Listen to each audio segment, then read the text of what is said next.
la peculiaritat que té és que trau molta fruta. El que vegeu ahí com si fueran cigronets és la fruta.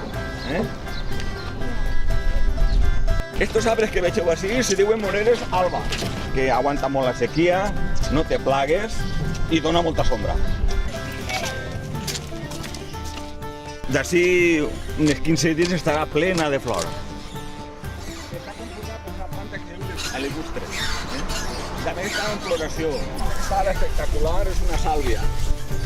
I vos recomano que no la toqueu mai del parc per a utilitzar en casa. Esta planta que té la fulla de color cendra, si no ho compteu, que la part de baix és totalment blanca. La flor, però quasi no té significància respecte.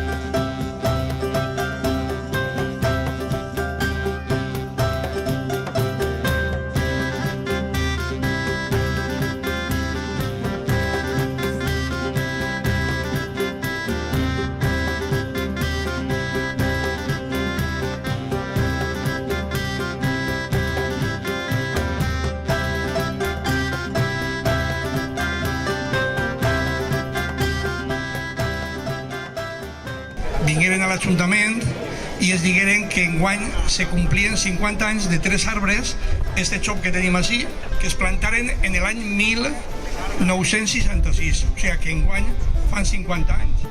Plantaren 4 arbres, ne queden 2 i quan reparcel·laren això me vaig quedar molt contenta de veure que no els tallaren. Aquell d'allà el vaig plantar jo, quan tenia la vostra edat. Animeu-se i planteu arbres. Oh, riquesa fabulosa! Avui és la flor olorosa. S'ho emportaran tot, fins i tot la nostra dignitat. Tu, escuma voladora, de flor blanca com la neu. Em va agafar les mans i les posa en la terra i em crema per un moment. Tu vens d'ací, no pots canviar això. Un conte per a contar que es diu L'arbre generós, i he portat la pomera perquè és un titella.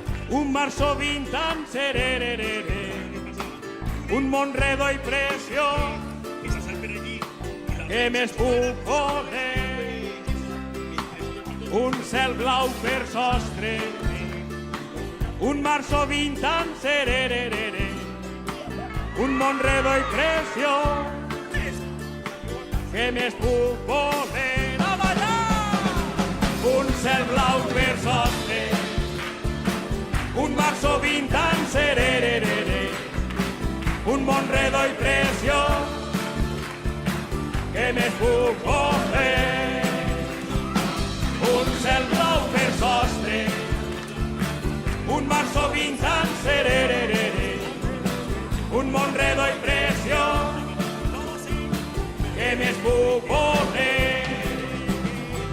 Hi ha gent que sempre estarà cega, no vol saber res de ningú.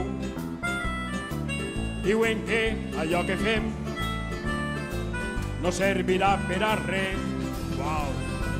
Altres busquen el camí fàcil. Bombes, diuen, les necessitem. Qui pot destruir un bosc? La natura no té preu. A ballar!